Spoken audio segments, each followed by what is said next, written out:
Salve gente, io sono Luca e in questo meraviglioso episodio volevo parlare del modo di dire avere il coltello dalla parte del manico. C'è anche la variante tenere il coltello dalla parte del manico, ma sinceramente io preferisco avere il coltello dalla parte del manico.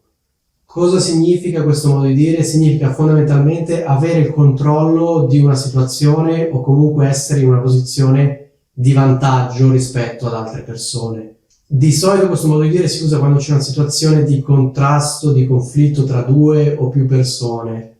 Ecco, in questo caso la persona che ha il coltello dalla parte del manico è la persona che ha il controllo della situazione, oppure è la persona che ha un vantaggio rispetto alle altre.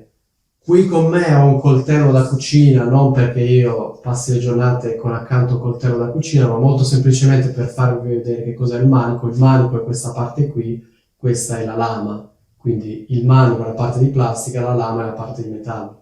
Avere il coltello dalla parte del manico significa impugnare il coltello in questo modo. Questo è il coltello dalla parte del manico. Questo sarebbe avere il coltello dalla parte della lama. Quindi è evidente che se c'è un confronto tra due persone, la persona che ha il coltello dalla parte del manico è in vantaggio, perché comunque ha in mano il coltello. Quindi la metafora è quella di uno scontro tra queste persone, ce n'è una con in mano il coltello, lo tiene dalla parte del manico, le altre persone devono cercare di strapparle di mano il coltello. L'immagine è fondamentalmente questa. Ovviamente chi ha il coltello in mano ha un vantaggio rispetto agli altri.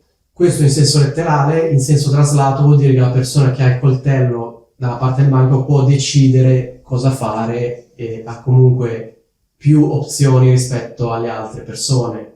C'è un modo di dire molto simile in italiano che è avere la situazione in pugno. Ecco, avere il coltello dalla parte del manico è la stessa cosa che avere la situazione in pugno.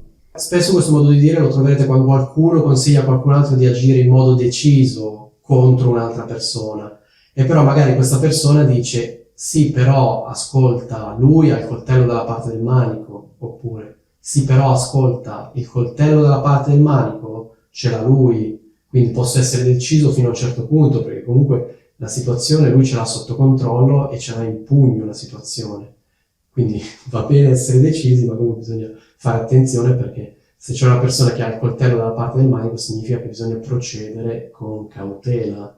Mi raccomando, la parola è manico, non confondiamo la parola manico con la parola manica. La manica è un'altra cosa. Per esempio, questa è la manica della camicia. Questo tipo di camicie si chiama camicie a mezze maniche.